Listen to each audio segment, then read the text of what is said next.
Hi, Galen. How are you? I am. I'm doing well, and you? Great. Nice to Great. see you after some time. Yes. Even though Hmm. I see you almost every day virtually on Facebook, and I see your post, how you are doing in Columbia, George, Washington. And Hmm. yeah, I'm really excited to see that the mountain at the background, I think. Yes. Yes. Yeah. There is a mountain right down at the bottom there, Oh, underneath the wow. sky. Yeah. Wow. Beautiful. This is actually uh, the view from my front yard. So Wow. Wow. So fascinating. You were born in Kansas and you also moved to Alaska, and now you are living in Washington's Columbia Gorge. yeah. So can you please share your journey in that sense, or your special memories in each Mhm. place? Mhm. Yeah. Yeah. I was born in Kansas. My parents were both born in Kansas, and my paternal grandfather and grandmother had a farm in north central Kansas, um, in a neat area. A lot of times when people think of Kansas, they just think of like it's very flat. But where my grandparents' farm was an area that was quite hilly, and the foundation bedrock there was ancient seafloor limestone.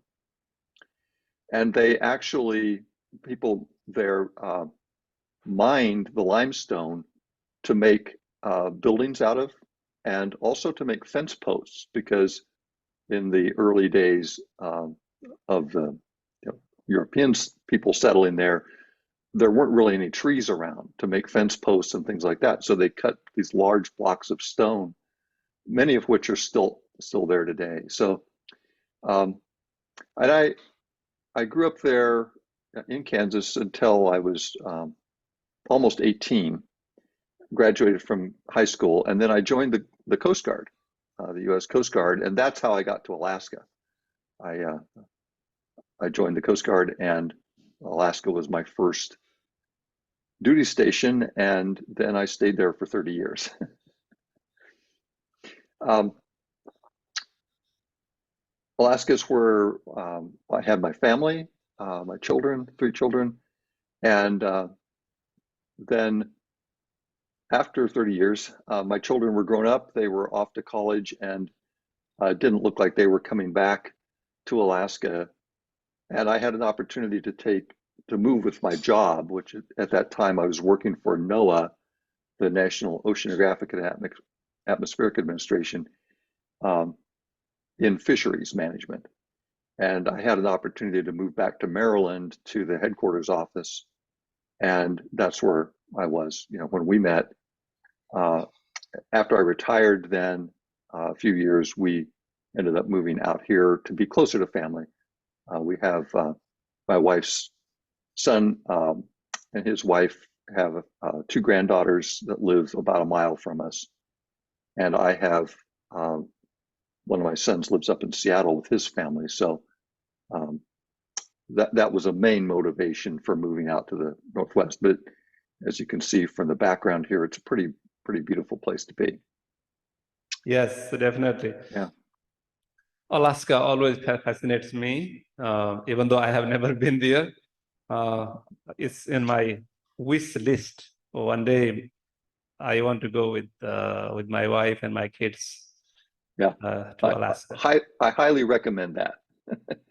Yeah, and you can only see a tiny fraction of Alaska in any visit, and even living there for 30 years, and I got to travel around to some fairly remote places when I was particularly working in the Coast Guard. Uh, but I only saw, a portion of the state. It's just the scenery there. The mountains are basically countless, right? Uh, if you're flying, if you're on a jet flight over the state on a clear day where you can see down, it's just like, the whole trip is like mountain after mountain after mountain, and glaciers and fjords and inlets and things. And yeah, I recommend everybody that can get up there for a trip, do it. Thank you for your recommendation. I love mountains, and in Nepal, I grew up not very far from mountain, so mountains also fascinates me a lot. So could you please share your how moving from one place to another place, if in any way it shaped your kind of thinking, if you have any learning from those experience, if you like to share something. Yeah. Well, I think that, I grew up in an area of the U.S. that was a major agricultural area. My grandfather was a farmer. He grew wheat mainly during the time that I knew him. And then I moved to Alaska, which is very much, nature's very close there. Mountains and clear freshwater streams right outside the door, lots of wildlife. From there, I moved back to Maryland in the Washington, D.C. suburbs. And we had a nice situation. I could walk to work, and we were near to the Sligo Creek Park, which, made that degree of nature fairly close by. But that difference between a very, very wilderness place of Alaska and the very built up and urbanized area on the East Coast was, a very big contrast. And, from that, I guess it reinforced that I really like places where there's a lot of life around, plant life and animal life, and that isn't completely impacted by human activity. And I really don't feel well in areas that are dominated by buildings and concrete and asphalt and, multi-lane roads filled with cars and things like that. I don't, and especially now when I go into a big city, like here, Portland, Oregon is the closest big city. I just am really impacted by all of that, the concrete that just seems to like it almost seems like a dead zone to me, because it covers up the earth and doesn't prevent the life of the soil and things to be expressed at all. And so that's, I guess, a part of what I've learned from living in these various places. Great. I was in Arizona, Phoenix, Arizona, and Prescott. When I was in Arizona in 2017, also in 2022, whenever I go around Phoenix area, I feel that I'm in the different planet, perhaps. I never saw that kind of totally different type of ambience. I told my wife that, I can stay for here maybe about 1 week maximum. Then I have to go back to Maryland, because I love trees and all kind of greeneries, plant. Having said this, Galen, I'm just curious, what next? I know that you are enjoying there. Any future plan you foresee, or anything you want to share? Yeah, well, we have a small farm here, and like any kind of land, it has lots of things that need attention, right? And the farm was a bit neglected for a couple of years before it came to us. And much of my time now and kind of focus on energy is spent growing food and establishing food producing perennial systems, like sometimes called a food forest. These are plants that are intentionally selected so that they will work together ecologically and support each other, produce food over a long period of time. And I'm at the age where a lot of the things that I'm doing may not really, like if I'm planting nut trees like chestnuts, I'll probably see some chestnuts from them while I'm still here, but a lot of that will outlive me. I think food is essential to everybody, and I feel far too reliant um,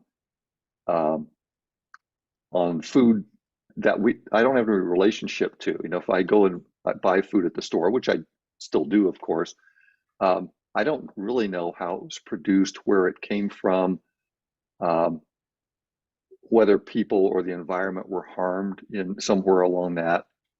And so I think that the more food that I can produce myself, and also the more food I can get from people near me, like I have friends that have a cherry orchard, or there's a place here that we can go pick blueberries, where we can talk to the people that are growing the food.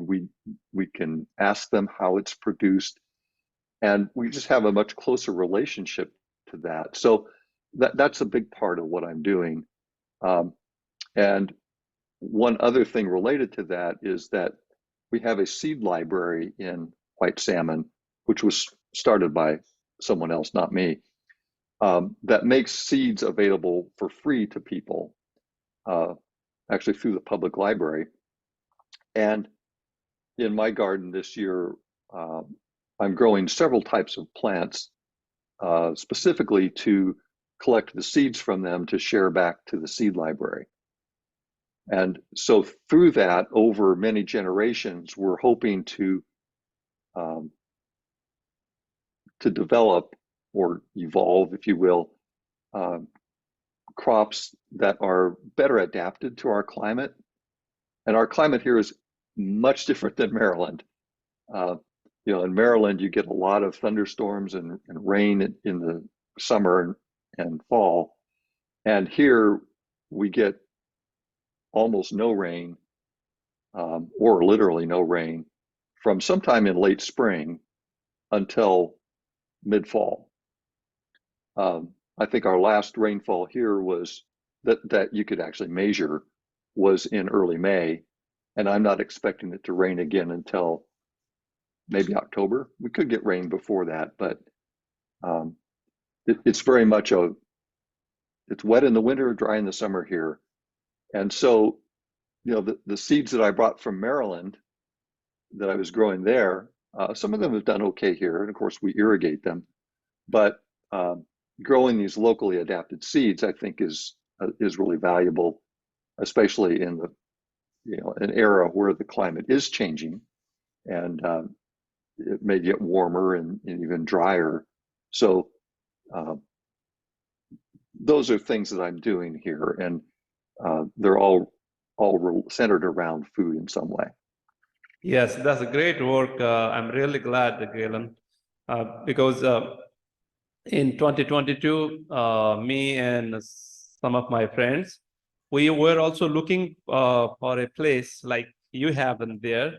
We were looking some land in North Carolina area, in Asheville area, and also in Virginia, some part of Virginia.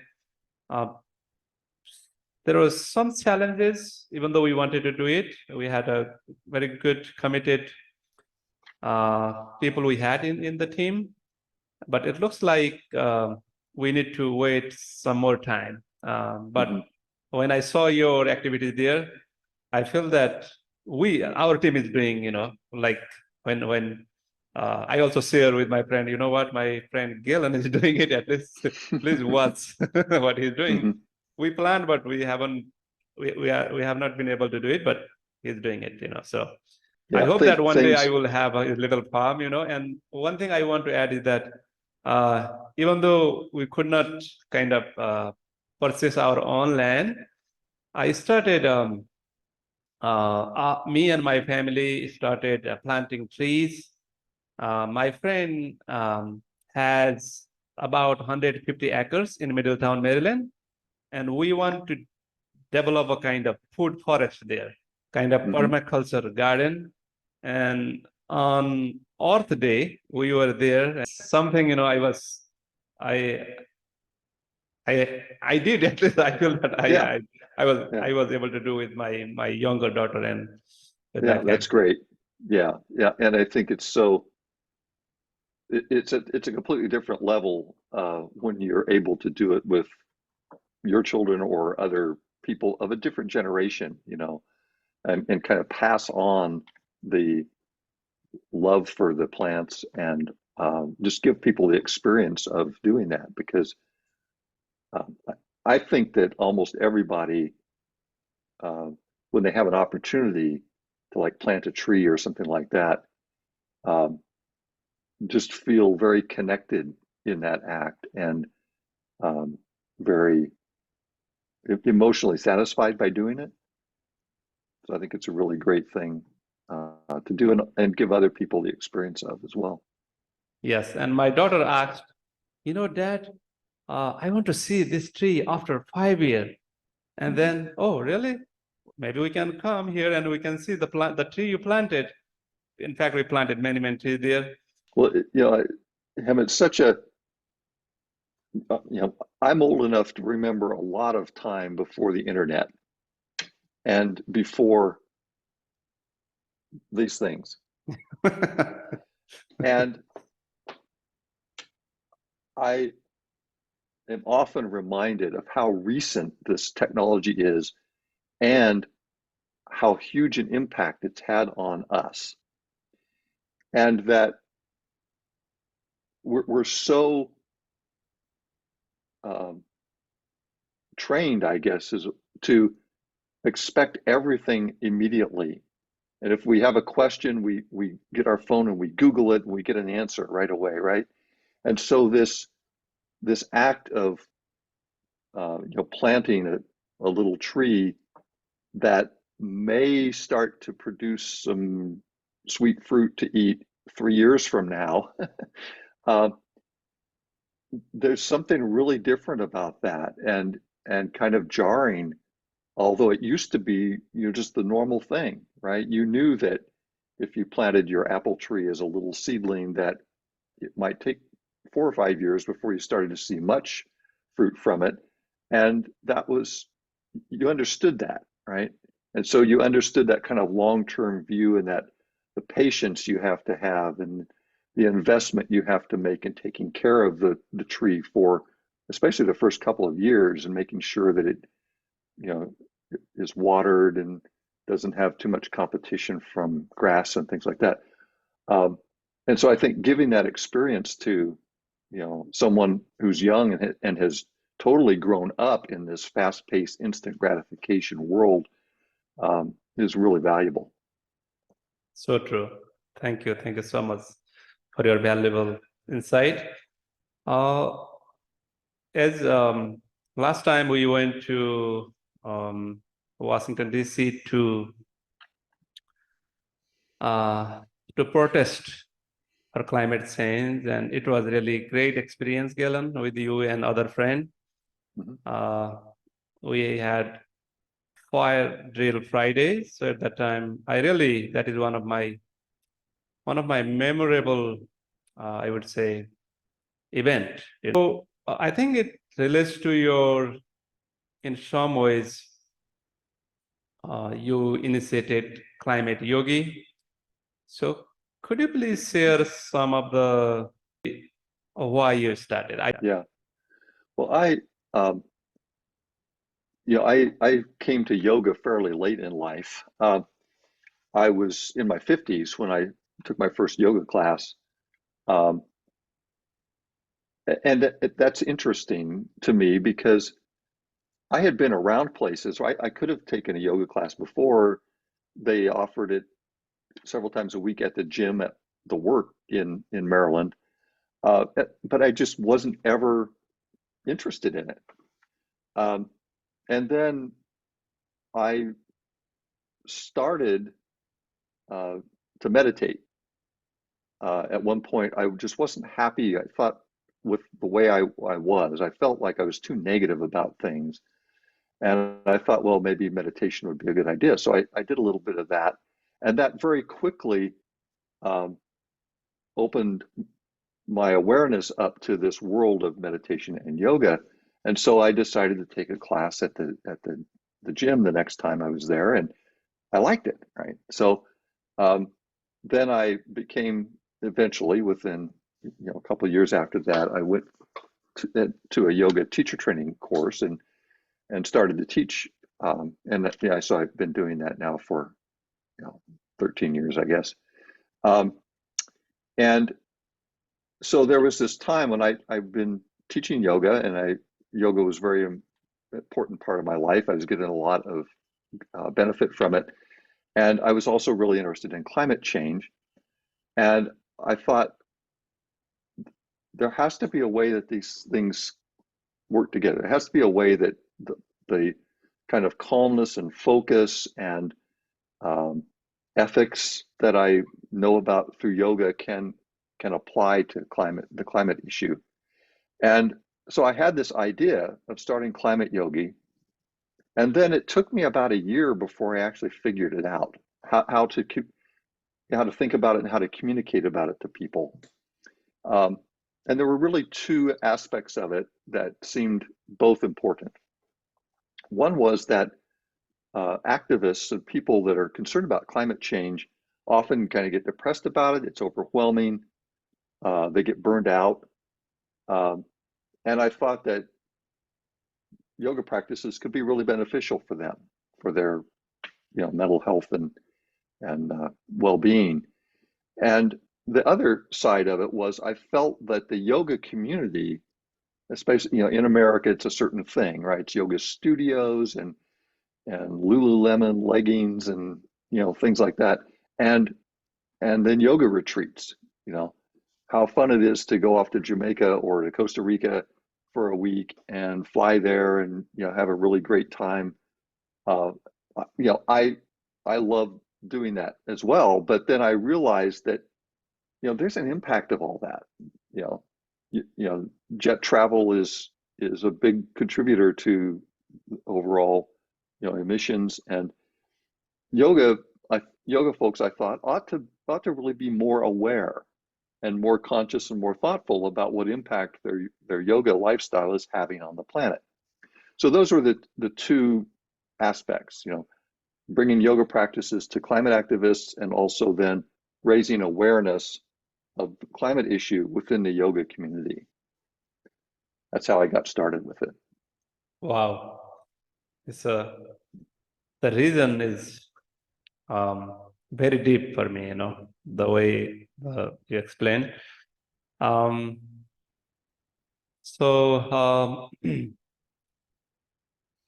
what do you think in terms of um, the main challenges humanity is facing, especially, I think you already mentioned the issues of climate change. Can you please provide some more insight, what challenges we are facing and what could be done, based on your long experience, what can we do as a one humanity? Yeah, well, um, I think in a nutshell, you know, most of the challenges that we face are because we don't treat each other very well, and we don't treat the rest of life very well. We don't see the animals and the plants as really important in a way that we always, I say we in a very general way, humanity sees the rest of life as somehow less than us. And that's something that if we don't like it, we can just spray poison on it. Or, if we think we could get money from a forest, we can just cut it down and sell the wood, right? And so we're not thinking very deeply at all about how this is all connected and related. And we're not really living from this awareness that in fact we're just a part of this whole system of life. We're not separate from it. And if that system of life is not healthy, then we're not going to be in a good place, either. So, and I think everything that you see around the world in terms of, conflict between peoples, and the fact that some people have a whole lot of resources and control a whole lot of wealth, and other people struggle just to have enough to survive. The fact that at the same time that we see ourselves as being really successful and having expanding economies and all this and that, we're cutting down irreplaceable ecosystems in the Amazon and in Southeast Asia, Indonesia, and Africa that can never be recovered in any foreseeable human future, right? We're talking about hundreds of thousands of years for systems like that to come back once we totally demolish them. And we're just not really acting as if we understand that. So, I think there is a root cause to this challenge, and I think that yoga people, yoga came originally developed out of indigenous peoples in South Asia, and we still have indigenous peoples on the planet that are greatly impacted and struggle mightily to retain their way of life in the face of this kind of modern assault. But that way of viewing the world is this view that all life is related. The trees and the animals are not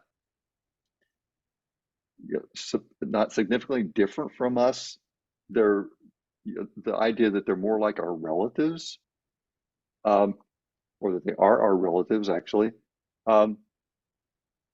That kind of way of viewing and relating to the world is one that would be much healthier for us.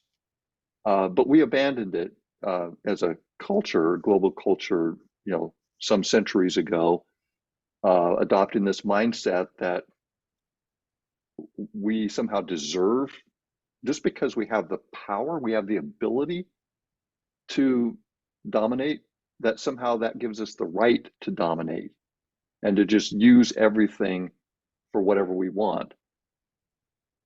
And of course, we do that to each other as well. We're happy exploiting other people as well as we are exploiting the forest. And so this, I guess what I'm getting around to saying is, I think the root cause to this, to all of our challenges, including climate change, is this attitude of exploitation and exerting power over another person or over nature, rather than living in a cooperative and respectful relationship with other people and with life. Yeah, what do we do about it? Yes, if you want to share something. Yeah, well, I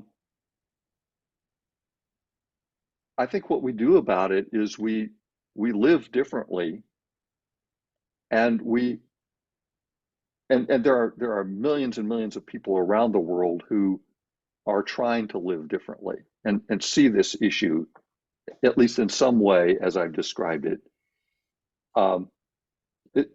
It's hard to see them a lot of times because the current system is so dominant and so influential over our life. But people are out there who want things to be different.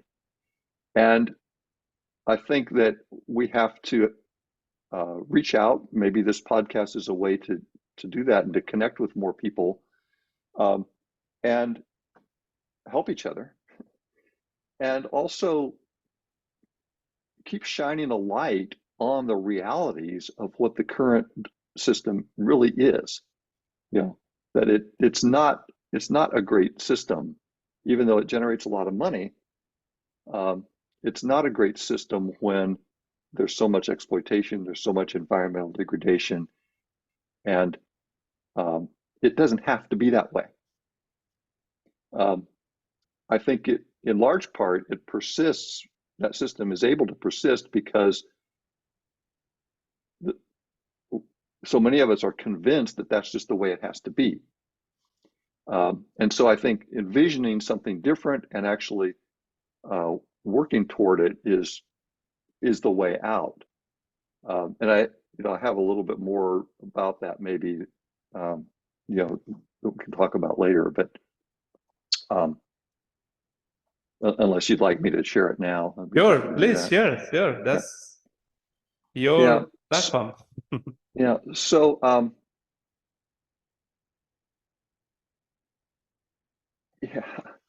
So I think the insight that I feel had the most impact on me as I worked on climate yogi and thought about things, and read and studied, is it really a direct expression of yoga, and that is that everything is action, right? By being alive and by breathing, you and I are talking here. This is action, and all action has consequences. Yes. And even if you think that you're not acting, that in itself is an action and it has consequences. And so then I realized that another aspect of that is that the only time we can actually act is right now, in the present. That's when we act. Now, we can't act tomorrow. We can think. Our action now might be thinking about tomorrow and making a plan for tomorrow, but it's the planning that's their action, right? Tomorrow, whatever we do, that will be the action. So we can't solve climate change in the future because we can't act in the future. We have to solve, if we're going to solve it or address it in some meaningful way, that has to come through things we do now and in the next moment, etc. You're with me? Yes. And so then there's also these yogic concepts of doing an action because it's the right thing to do, and then letting go of attachment to the results, because you don't really control the results. You only control your actions. And so these things led me to 3 questions to guide this. 2 questions that then lead to a 3rd question. The first question is, what kind of world do I want to live in and leave for future generations? Really, you're thinking about that, and it doesn't take long.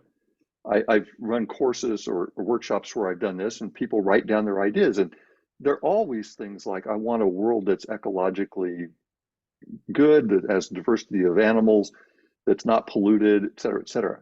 It seems like most people have a lot of commonality in their vision of what world they would like to live in and leave for future generations. A world that's just, a world that, where everybody has enough to live on, things like that. But really articulating that world. And then the second question is, how do I want to be in the world?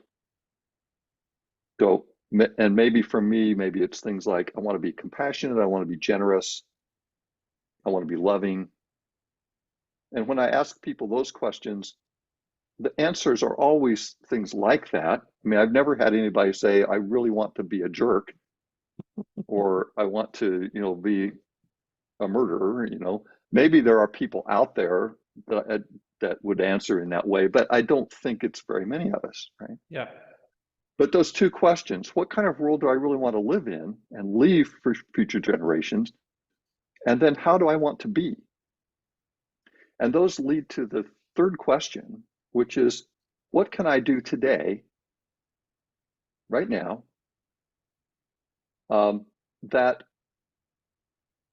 will expresses and do that in a way that expresses the generosity or the kindness or the love or the compassion or whatever it is that I want to express, that helps create the world that I want to live in. So if I want to live in a world that's economically or ecologically thriving and I want to express compassion, then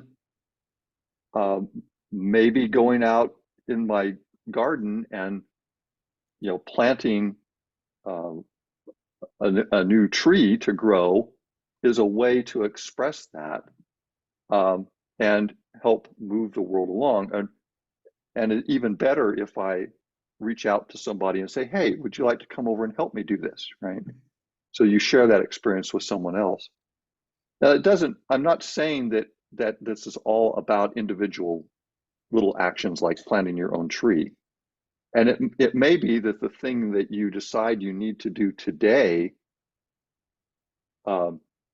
that's going to be the most impactful action, is to organize a group or plan an event for 3 months from now, right? So I'm not saying that this is all about always just only doing little things one at a time in the present moment, but it's a recognition that if you're planning a future event, it's the planning that's your current action. And then you guide that, the planning then is guided toward this vision of the world that you want to live in. And it's also guided by your values about how you want to be. And so to me, that results in a kind of integrity that I think is consistent with yoga, where the way you're expressing yourself in the world is consistent with your values. And of course, it's not easy to do all the time because we live in a world that's giving us a lot of input that tends to make us react in different ways, right? And there's lots of opportunities to not be kind and loving. And so kind of coming back to that and saying, well, okay, how can I respond, not react, but how can I respond to the situation in the way that's really expressing how I want to be? So that's, I think, in a concrete way, what I would share from my own thinking and experience as a way that we can actually make positive, meaningful change. As more and more people kind of begin to do that. Very powerful, Galen. There are a couple of thoughts here. I don't want to go in detail, but it made me think that question in Bhagavad, whether it's in Bhagavad Gita or there are question and answer between Parvati and Shiva in Eastern. I'm talking all about Eastern scripture thing, and also Socratic question or this question are very powerful. Also, responding instead of reacting, the powerful insight you provided. There are other thought also, but maybe we can. Well, I give total credit to what you just cited. The Arjuna's struggle in the Bhagavad Gita. is right at the core of this thinking about action and non-attachment and things. And so what are we saying, Hem? You know, it's humans had this figured out a long time ago, Yes. right? Yes. We, for various reasons, and I think largely as a man that I have really valued his podcast a lot, a man named Nate Hagans, who has a podcast called The Great Simplification. And he says that when humans found this or accessed this huge reservoir of fossil fuel that has accumulated over millions of years, and we were able to get it out and get energy from it, that we basically just went crazy, right? And we began to apply all this energy, and over the last 2 or 3 centuries that we've been doing that at an accelerating pace. You know, I think the statistic is that half of all the fossil fuel that has been consumed in the whole history of the world has been in the last 50 years. Yeah. Something like that, you know, and it's accelerating. We're still continuing to use more and more, but that our access to all that power and energy has enabled us to kind of overrun Earth and its natural systems for now, right? We're not going to have that energy forever, and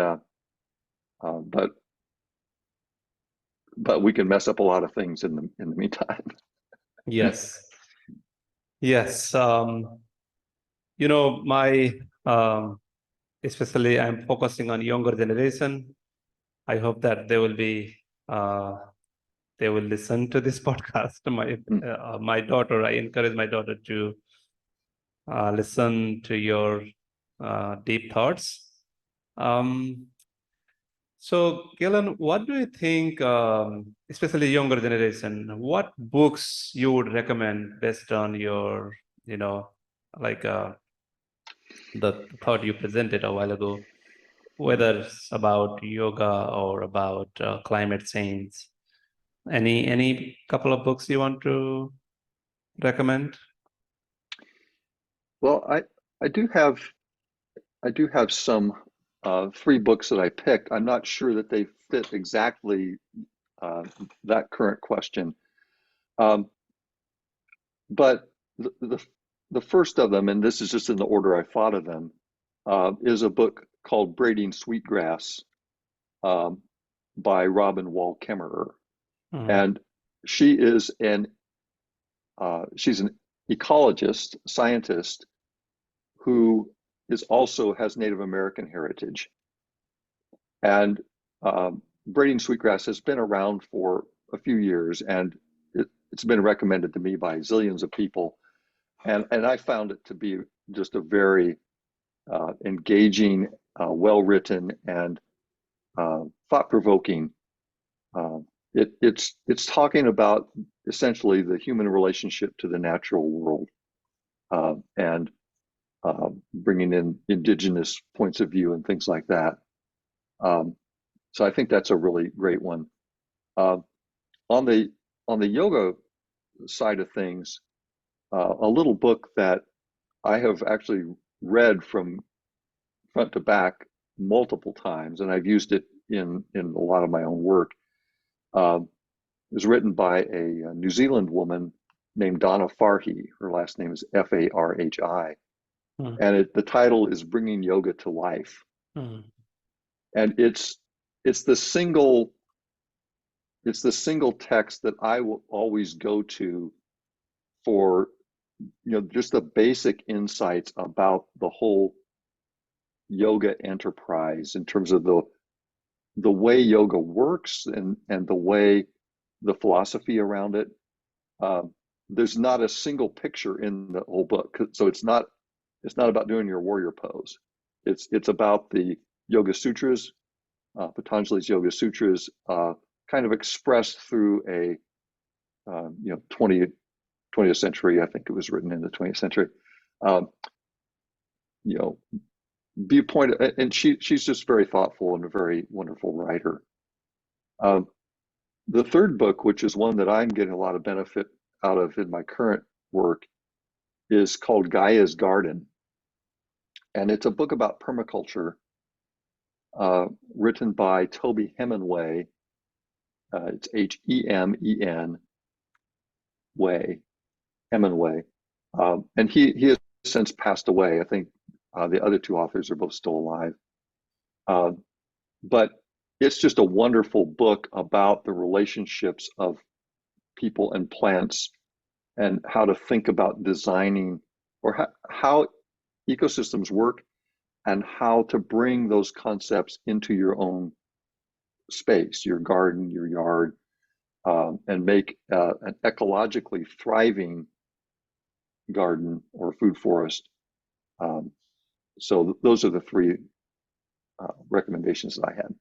Wonderful. The third one was recommended by, I think, 2 or 3 of my friends. I plan to read as soon as possible, and then thank you so much for recommending that book, Gaia's Garden. So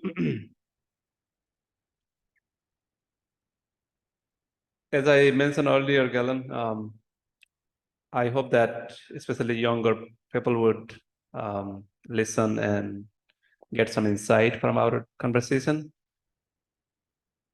While reflecting on your life, maybe you can connect these 2 dots. What advice would you give to someone who is in early 20s?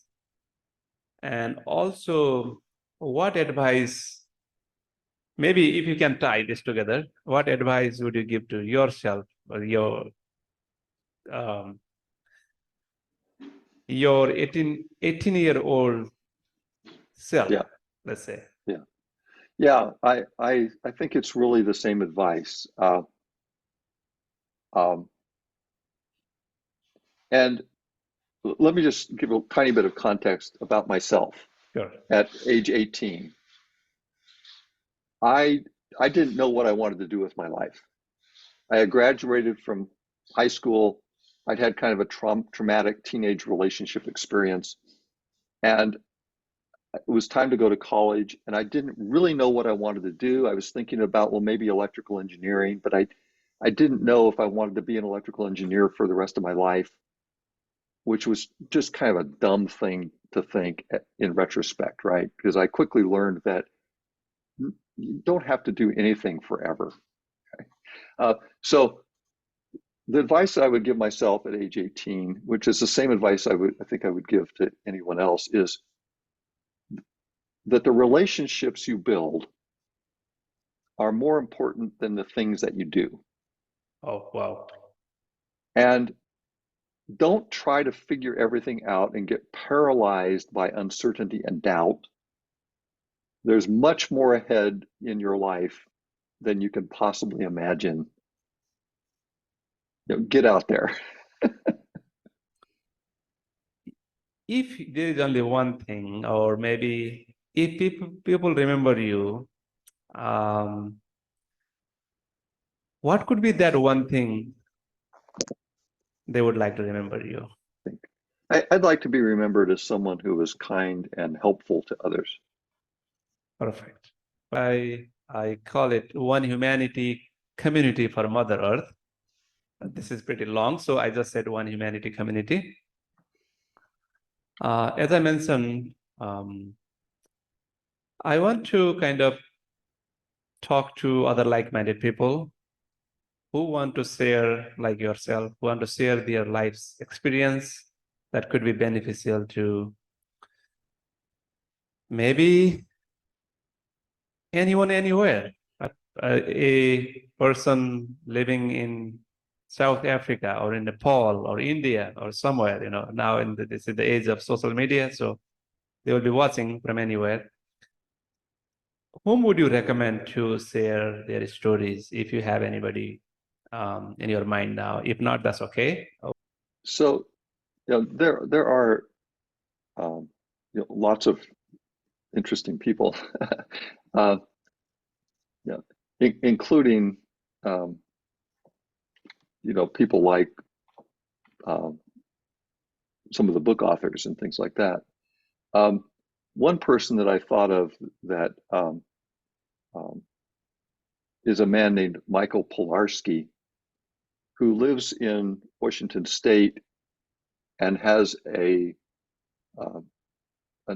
like an herbal medicine garden business. And he also has he's done permaculture teaching for years and has a nonprofit called the Global Earth Repair Foundation. It's an ecosystem restoration group. And he's got much experience and also is very well-spoken and kind of entertaining about things. Another person who I think her life experience would be very rich is a woman. She's also an author named Lynn Twist, who is one of the co-founders of a group that I work with called the Pachamama Alliance. It's a San Francisco-based nonprofit that has connections with the Achuar tribe in the upper Amazon basin in Ecuador. And for the last 25 years or more has been working to help. And I want to, it's really important that when I say help, the Pachamama Alliance, Lynn Twist, and other people are working with the Achuar people, but the Achuar people are really the leaders of the work, but supporting them in trying to preserve many tens of thousands of acres of land. Maybe it's even square miles. Anyway, it's a large area in the upper Amazon headwaters where indigenous peoples live now. And she's written a book called The Soul of Money, really thinking deeply about what money is and how it could be a positive force rather than a more negative force. So anyway, that's a couple of people that I think would be beneficial. And I don't have a specific third name, but I would love to listen to a podcast of yours in the future where you maybe we're talking to I did just think of another name. There's a young woman named Carmela French who I met in Washington, D.C. She came to a climate yogi event, and she's a longtime activist, very much interested in climate justice, and so I'd love to listen to some podcasts and hear the responses of people who are in that generation. They're in their 20s or maybe 30s and have been, I guess, active and aware at a younger age than me of this situation that we're in and what to do about it. Thank you for a great recommendation. Please, if possible, connect me with them. Can you please share your morning routine? What time? Maybe you can, if you can talk how your day goes, from morning to evening, if you can. Well, my mornings always involve coffee and doing a couple of language lessons, and going outside to check on the chickens. I saw your rooster, by the way. Your rooster and chicken sitting on your, on your shoulder, and Yeah, and I currently have a, a group of 13 young chickens that are growing up, Mhm. and they're just at the stage where I'm starting to be able to tell which ones are roosters and which ones are hens. And the roosters are starting to crow, but it's a very kind of pathetic kind of uh, and so um, but I really enjoy that. There's something about the chickens, and you know they make a lot of little vocalizations, lots of sounds, and I just always feel happy and calm when I'm around them. Um, so I'll check them, and I mainly I think like to make sure that I slow down enough. Some days I get up and my mind is racing and it's full of things, and or maybe I'm feeling a little stressed out or worried or overwhelmed with too many things to do.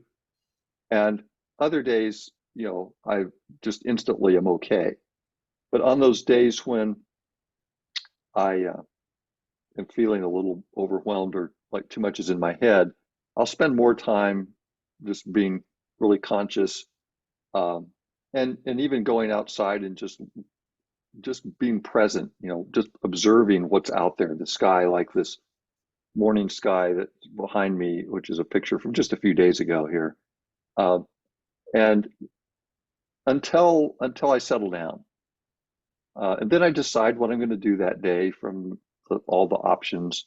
It usually involves um, something with the garden or the farm, um, various tasks and things. In fact, I this afternoon I'll be going out to the farm to water some plants that I water 2 or 3 times a week because I'm just trying to get them established, and it's pretty hot now.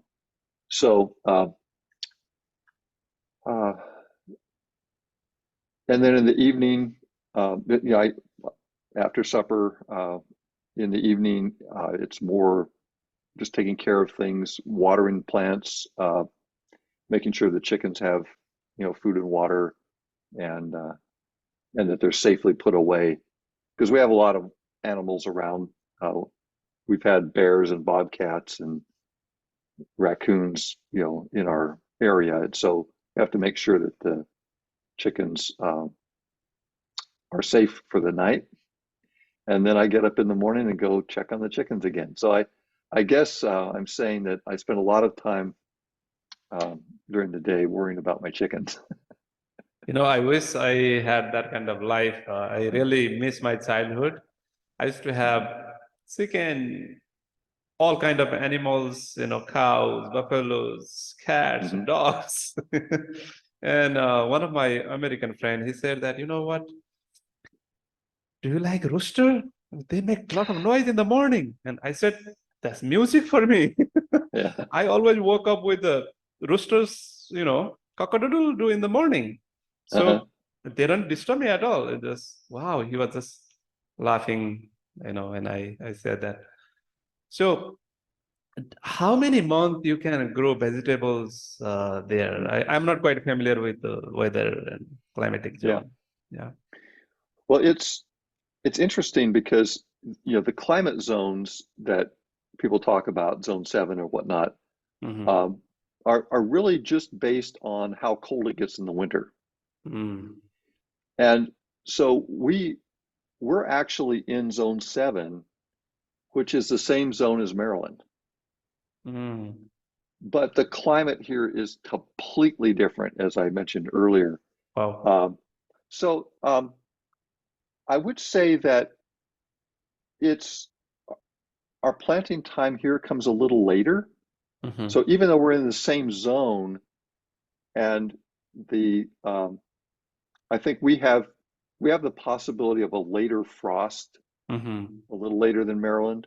And Hmm. I found that um, if I'm planting things outside, uh, you know, there's certain crops like spinach and things like that that you can plant and get harvesting in April and May. But most of the things don't really start growing well until it gets hotter. Uh, but we can grow frost-free from early May until maybe the end of September. So probably a little shorter growing season than Maryland. But it's because it's so warm and sunny, and the garden that I have here, this is one of the differences. In Maryland, I may have shown you our garden there, I don't remember, but in Maryland, there are big trees everywhere, right? Yeah. And so just getting 4 hours of direct sunlight for a garden is challenging. And the garden I have here is in direct sun for, from as soon as the sun comes up in the morning until it sets at night, it's full sun. And so things that like sun, like tomatoes and corn and those kinds of things, grow really well here. Wonderful. Wow.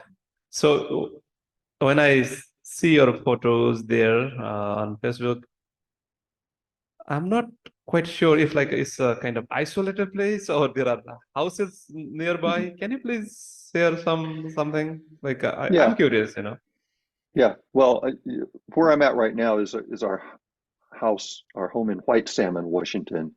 Okay. And white salmon, I mean, I can look out of my window and I can see other houses. Oh, okay, okay.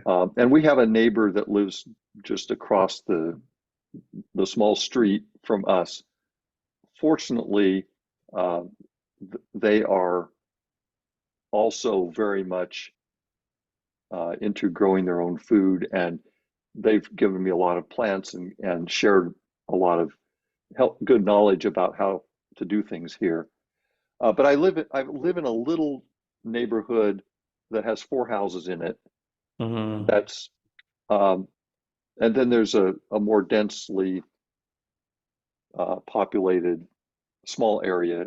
The whole area probably has 7 or 8,000 people in it. So it's not, a big city by any means, but there are other people around, and we're about, I think, 2 miles from the downtown area of White Salmon, where there's a grocery store and a hardware store and things like that. Yes. Now I can see in my mind how Yeah, and it might. Yeah. this view, that the picture I used for a background, is looking directly south, and that the mountain there, Yeah, yeah. that's a mountain that the indigenous peoples called East. We know it, Americans know it mostly as Mount Hood, and it's in Oregon.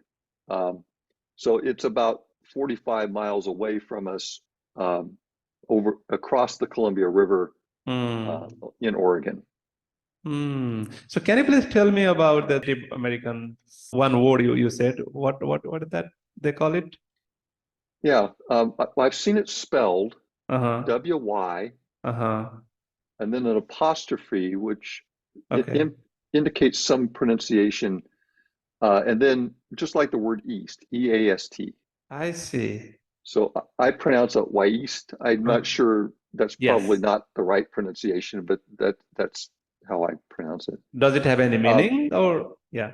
Well, I don't know about literal Okay. translation. There is, there is a background of the indigenous stories about the volcanoes, the mountains, and in one of those, this mountain was one of two brothers. I'll just say that there's a story about two brothers that became mountains. So yeah, this area, the Columbia River Gorge, because the Columbia River goes through the Cascade Mountains, from the interior to the coastal area. This was a major travel and trade route for the indigenous societies. There were people that lived here, in this area, but there were also many groups that would come to trade. Salmon were really important, so the people that lived here and knew how to catch salmon always had lots of salmon that they could dry and then trade with the tribes that were maybe in what's now Idaho or Nevada or Utah. So it was very, very important and kind of hub-like location for indigenous folks before European settlers came in. Sure, great. All right, where can people find you online if you are okay with Yeah. it? Yeah. Yeah, well, I'm on Facebook and Instagram. On Facebook, I think mainly is my name, Galen Tromble. Instagram is Climate Yogi, and then I have a website which is www.climateyogi, all one word, and it's Yogi, not yoga, Y-O-G-I, climateyogi.org. And there's some resources on that. There's some blog posts about various thoughts I've had about climate change and yoga, and my email address is, or there's a contact there if people want to contact me. Yep. So, any final word that I didn't ask you, Galen? Anything you want to add or something? Yeah. Well, I just want to thank you for asking me to do this. Thinking about these things, the questions you asked was not always easy to answer, and so that was good. It made me think a little bit harder about some of these things, and I appreciate it. And I happy to connect with you again. It was before the pandemic that we talked last, and I look forward to staying in touch. Great. Thank you so much. I'm really glad. Thank you for your time. Thank you for your insight. In fact, my question were kind of not sort of prepared type of question. I just asked here and there, but your answer was so valuable and so insightful and very powerful. Thank you, Galen. And I will be, of course, I will be in touch with you.